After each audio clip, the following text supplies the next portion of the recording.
norma agama yang insya Allah disampaikan oleh Hidayah Ilallah guru kita Kiai Haji Hamim Muryadin, sarjana ekonomi. Dengan segala hormat kami persilakan. Shallu ala Sayyidina Muhammad.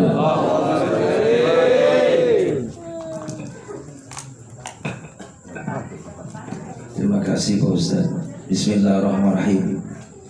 Assalamualaikum warahmatullahi wabarakatuh. Bismillahirrahmanirrahim. Bismillahirrahmanirrahim. Bismillahirrahmanirrahim. Bismillahilladzi la yadurru ma'a ismihi syai'un fil ardi wa la fis sama' wa huwas samiul alim. Alhamdulillah bi ni'matihi tatimmus shalihat. Asyhadu an la ilaha illallah wa asyhadu anna Muhammadan 'abduhu wa rasuluh. Allahumma shalli wa sallim ala sayyidina Muhammad wa ala alihi wa sahbihi ajma'in. Qala Allah Ta'ala fi kitabihil karim. Bismillahirrahmanirrahim. Alladzina qalu rabbuna Allah tsumma istaqamu tatanazzalu 'alaihimul malaikatu alla takhafu wa la tahzanu wa abshiru bil jannati allati kuntum tu'adun. Wa qala an-nabiy sallallahu alaihi wasallam kharnas anfa'uhum linnas. Sadaqallah sadaqa Rasulullah sallallahu alaihi wasallam. Para sesepuh, tokoh masyarakat, para alim ulama, para satid, para hujat, bil khusus Ketua Majelis Taklim Bapak Ustaz Haji Ahmad, semoga beliau diberikan kesehatan oleh Allah Subhanahu wa taala, serta Ustaz Rudi, Ustaz Hafiz, dan para orang tua yang hadir yang sama-sama diberikan berkah oleh Allah Subhanahu wa taala. Terkhusus sahibul bait beserta keluarga, semoga selalu dalam keberkahan dari Allah Subhanahu wa taala. Alhamdulillah, bersyukur kepada Allah kita masih diberikan nikmat iman, Islam, ihsan, nikmat sehat wal afiyah, nikmat kesempatan bisa silaturahim menghadiri majelis ilmu. Semoga setiap langkah, kesempatan, waktu yang kita luangkan ini menjadikan asbab kita selalu memperoleh hidayah dari Allah Subhanahu wa taala, memperoleh taufik, inayah, barakah, rahmah dan maunah dari Allah Subhanahu wa taala. Amin ya rabbal alamin.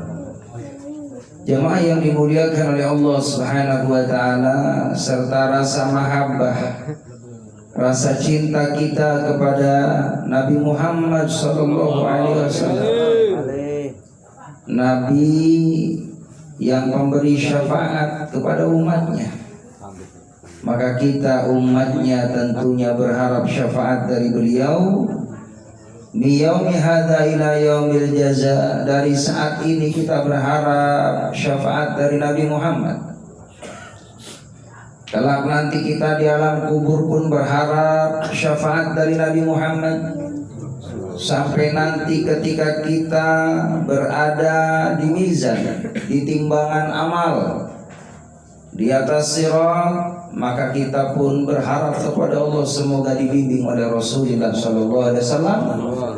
Nabi memberikan pertolongan kepada kita hingga kita pun atas izin Allah dan syafaatnya Rasulullah berada dalam surganya Allah Subhanahu wa taala. Amin ya rabbal alamin.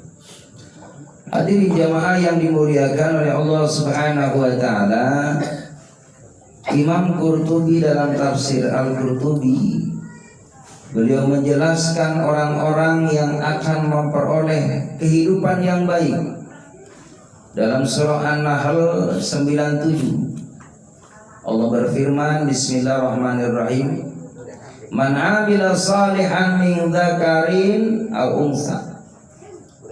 Barang siapa yang melakukan amal kebaikan, baik laki-laki ataupun perempuan, wa huwa mu'minun, dan dia beriman kepada Allah.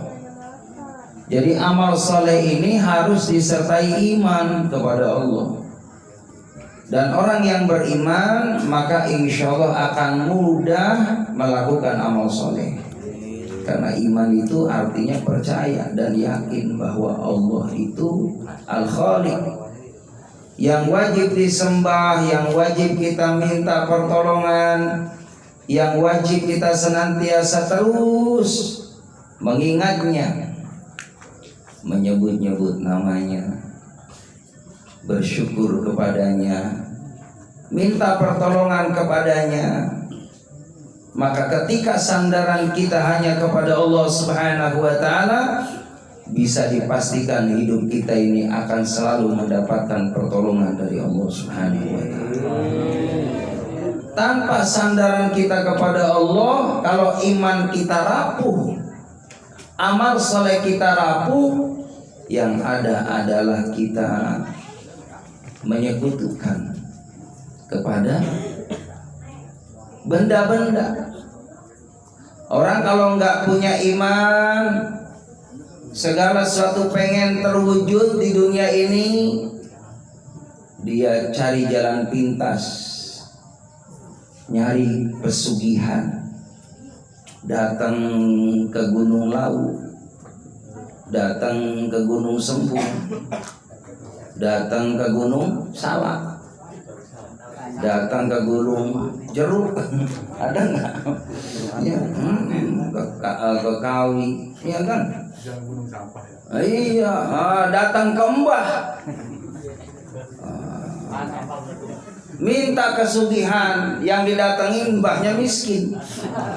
Lah kok bolak? Iya, datang Mbah, saya datang ke sini pengen jadi orang kaya. Lah mbahnya aja tidurnya Pak pakai tikar, pakai baju agak punya, kaos pada rombeng, dimintain kaya. Lah kalau kita minta kaya, yang maha kaya ke Allah, udah pasti kaya. Jadi jamaah yang dimuliakan oleh Allah, kalau imannya rapuh seperti itu, tapa di goa, nggak makan 7 hari 7 malam, mati. Itu namanya nyiksa diri, hadirin. Masih mending kalau mau tirakat puasa Senin Kemis. Ada tuntunan dari Nabi Muhammad, puasa Nabi Daud, puasa-puasa yang dianjurkan di setiap bulan-bulannya. Yaumul Bid 13, 14, 15. Bisa dipastikan orang kalau banyak kosong perutnya, Pak, doanya dikabul sama Allah. Kenapa? Orang yang puasa itu langsung Allah yang menilai. Innahu li wa ana ajzibi. Allah yang memberikan balasan langsung. Wa du'aun mustajabun, orang yang puasa doanya pasti dikabul sama Allah. Jadi kalau lagi punya hajat, Pak, lagi punya keinginan, punya rencana, ya biar kita mau bangun kontrakan 20 pintu lancar, amin. Puasa Senin Kemis, mengundang anak yatim, fakir miskin, tuh datang makan bersama, wasilah orang-orang soleh. Insya Allah nggak usah jauh-jauh, datang ke rumah kita doa bersama. Jangan lupa ngundang Pak Ustadz Hamim, ya. Jangan lupa tuh. Insya Allah nggak usah jauh-jauh, kita bareng aja ini. Ini kan yang hadir 40 orang mah ada kan, sama dengan doanya wali. Tuh Pak.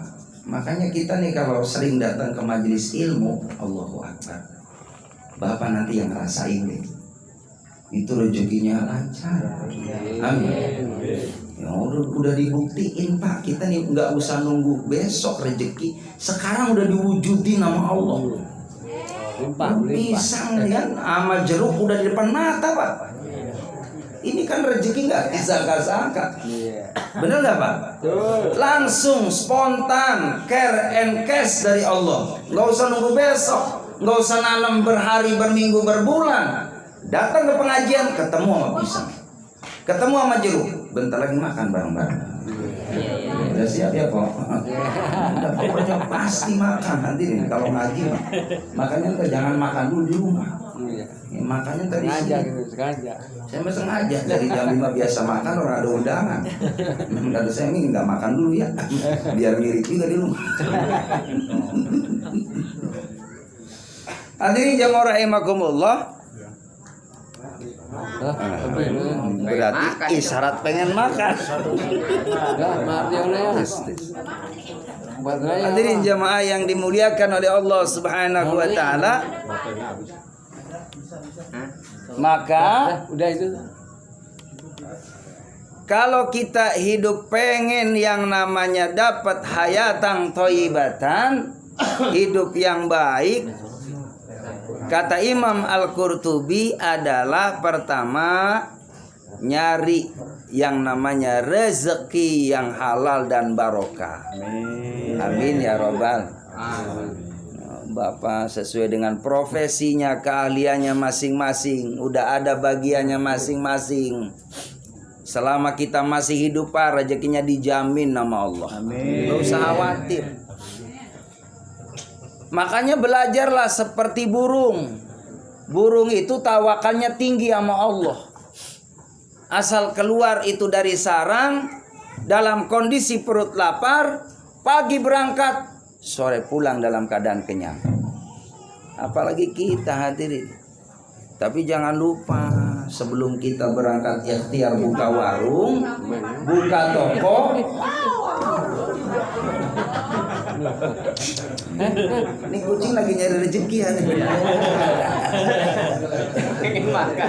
Iya kan? Allahu Akbar. Sebelum kita buka toko, buka warung, ya kan, sebelum kita aktivitas, bismillahirrahmanirrahim, awali dengan sholat duha supaya dibuka pintu rezekinya oleh Allah Subhanahu wa taala. Minimal 2 rakaat, sedangnya 4 rakaat. Habis sholat duha keluar rumah bismillah karena Allah, maka kita udah minta sama Allah, mudah-mudahan insyaallah Allah buka pintu rezekinya dari arah yang tidak disangka-sangka. Karena yang namanya rezeki itu gaib hadirin, gak ada yang tahu, Pak. Gak ada yang tahu. Dari mana datangnya itu Allahu a'lam, hanya Allah yang tahu. Asal kita minta sama Allah, jalannya ada dari Allah. Bahkan orang yang saleh, orang yang beriman kepada Allah, melakukan amal kebaikan, istiqomah dalam kesolehan, dan selalu berbaik sangka kepada Allah, itu Pak, mohon maaf, malam di hati ini minta sama Allah, kadang pagi udah disiapin sama Allah. Ini kisah nyata Pak, sering saya terjadi, mohon maaf. Saya pagi ada keperluan, ada kebutuhan, Allahu Akbar, habis sholat subuh Pak, udah ada yang nungguin depan musola. Pak Haji, alhamdulillah saya udah niat pengen ketemu Pak Haji dari rezeki. Allahu Akbar, dikasih langsung sama Allah.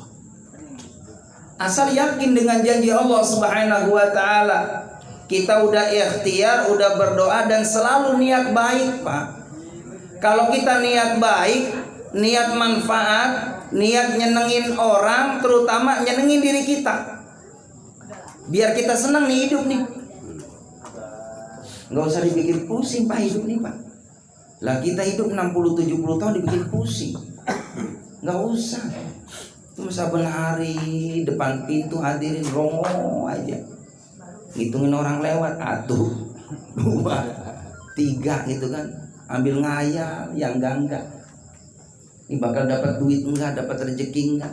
Daripada ngayal seperti itu, daripada ngelamun seperti itu, ambil air wudu, sholat duha, pegang tasbih, sebut ya Fattahu ya Razzaq, ya Fattahu ya Razzaq, ya Fattahu ya Razzaq, ya Fattahu ya Razzaq. Iya kan? Wahai Allah yang membuka pintu rezeki. Alhamdulillah Pak, nggak disangka-sangka ada orang yang datang. Masya Allah, ngasih duit Pak. Ada lagi jamaah rahimakumullah, mohon maaf ya, kita kan nggak selamanya dompet ini ada isinya Pak. Ya kecuali jamaah kita yang hadir malam ini insya Allah. Amin. Yang namanya dompet mah isinya masih ada KTP. Ada KTP. Apalagi kakak. Allahu Akbar, mesti ada tuh hadirin. Itu suatu ketika saya Pak sama sekali nggak ada Pak. Udah besok saya mesti kudu ke warung istri saya gitu kan. Allahu Akbar Pak, mau nutup pintu rumah, ada yang assalamualaikum, waalaikumsalam Pak. Itu ada ibu-ibu bawa bayi nangis melulu. Kata saya, kenapa Bu nangis melulu? Nggak tahu Ustaz. Ya dari siang nangis melulu. Iya kata saya, udah ntar bentar ya ke dalam ngambil air kata saya. Tuh Pak, paham ya Pak ya? Iya, syariat tuh air mah. Makanya Ustaz mah galon ada di rumah banyak. Karena persiapan takut ada orang minta. Serius Pak. Allahu Akbar. Dan mohon maaf, beda airnya Pak Ustadz sama airnya jamaah. Lain. Airnya Pak Ustadz apa? Segelas. Allahu Akbar, mohon maaf, minimal. Udah paham lah.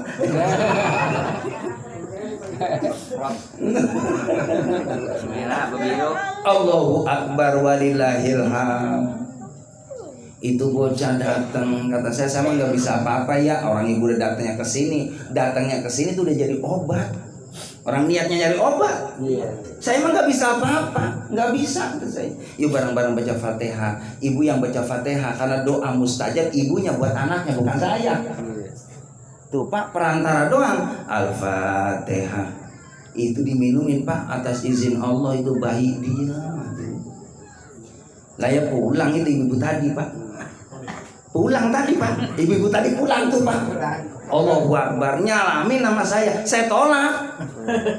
Nggak usah kata saya, nggak usah. Ditaruh di meja. Ditaruh di meja. Allahu Akbar. Bener nih kisah nyata hadirin. Sering banget kalau dalam kondisi kepepet ada jalan dari Allah. Dihibur sama Allah. Amin. Allahu Akbar. Pulang hadirin. Jadi pulang, cukup buat 2 hari mah hadirin. Alhamdulillah. Jadi hadirin jamaah yang dimuliakan oleh Allah Subhanahu wa taala. Kalau hidup kita pengen hayatan thayyiban, kata Imam Al-Qurtubi adalah bagaimana niatkan cari rezeki yang halal yang barokah. Niatkan buat nyenengin kita. Beli baju yang bagus. Punya tempat tinggal yang bagus, kendaraan yang bagus. Kalau uangnya banyak, istri kita pengen apa? Bawa ke pasar. Tapi kalau bawa istri kita ke pasar, mohon maaf jangan dilepas. Tangannya digendeng. Kadang perempuan begitu Pak di pasar Pak, ngambil kemana-mana. Allahu Akbar. Jamaah yang dimuliakan oleh Allah Subhanahu wa taala, kalau kita mampu belikan baju buat istri kita, belikan sandangan buat istri kita, perhiasan buat istri kita, senengin diri kita, senengin pasangan kita, senengin anak-anak kita, baru senengin orang tua, senengin mertua, senengin guru-guru, senengin sahabat-sahabat kita seperjuangan. Jangan ada sahabat kita dalam kondisi kesusahan kita nerima kesenangan. Kalau ada sahabat kita susah minta tolong sama kita, ada keterangan. Barang siapa yang nyenengin sahabat, yang bikin sahabat kita ini alhamdulillah teratasi kesulitannya, diangkat kesulitannya, dapat kemudahan dari sahabatnya, maka orang tadi ada 70.000 malaikat Allah ciptakan memohonkan ampun kepada orang yang memberikan kemudahan terhadap sahabatnya yang dalam keadaan kesulitan. Sampai hari kiamat Pak dimohonkan ampun 70.000 malaikat Allah Subhanahu wa taala. Mudah-mudahan insyaallah kita termasuk orang-orang yang suka berbagi dengan orang lain, membantu orang lain. Karena dalam hadis Rasulullah, barang siapa yang suka menolong saudaranya, maka pasti hidup kita ditolong oleh Allah Subhanahu wa taala. Mampu dengan materi, tolong dengan materi. Mampu dengan nasihat, nasihati sahabat kita dengan baik. Mampu dengan doa, minimal doakan sahabat kita supaya sahabat kita selalu beroleh barokah dari Allah Subhanahu wa taala.